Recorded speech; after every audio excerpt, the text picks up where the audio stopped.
travel experiences from around the world.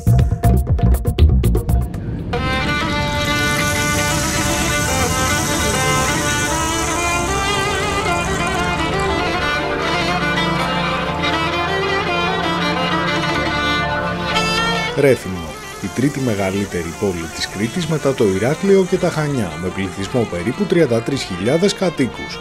Είναι πόλη με πολλά αξιοθέατα και καλή τουριστική υποδομή. Βρίσκεται στην ίδια θέση με την αρχαία Ρήθυμνα και για την ύπαρξή του υπάρχουν μαρτυρίες από τον 5ο αιώνα π.Χ.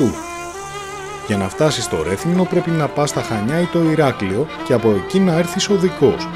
Αυτό γιατί η πόλη δεν έχει αεροδρόμιο και το λιμάνι της δεν συνδέεται απευθείας με τον Πειραιά. Η απόσταση από τα Χανιά ανέρχεται στα 65 χιλιόμετρα, ενώ από το Ηράκλειο στα 80. Η παλιά πόλη είναι ιδιαίτερα γραφική και όμορφη, γεμάτη τουριστικά καταστήματα, όμορφα εστιατόρια, καφέ και μπαρ.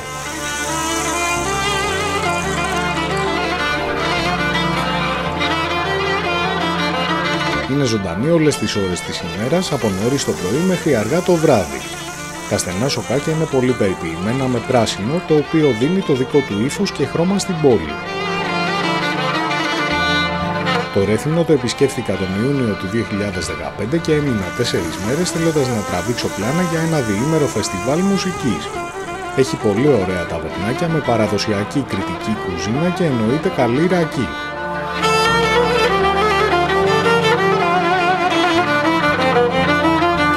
Εκτός από την παλιά πόλη, αξίζει να περπατήσετε κατά μήκος του παραλιακού δρόμου, όπου και εδώ υπάρχουν καταστήματα, καφέ και εστιατόρια.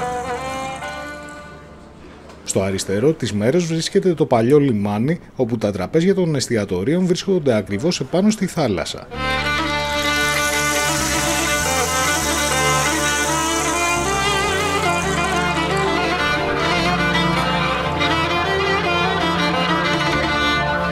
Συνεχίζοντας δυτικά θα καταλήξετε στο φρούριο του Ρεθύμνου, τη Φορτέτζα. Η Φορτέτζα είναι ένα νετικό φρούριο το οποίο χρονολογείται από το 1573.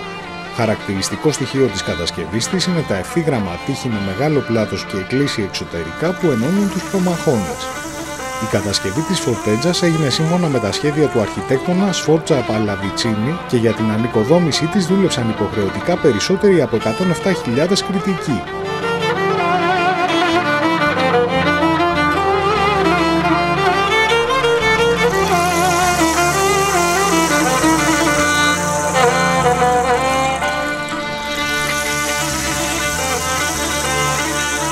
Η θέα της πόλης από εδώ πάνω είναι εντυπωσιακή.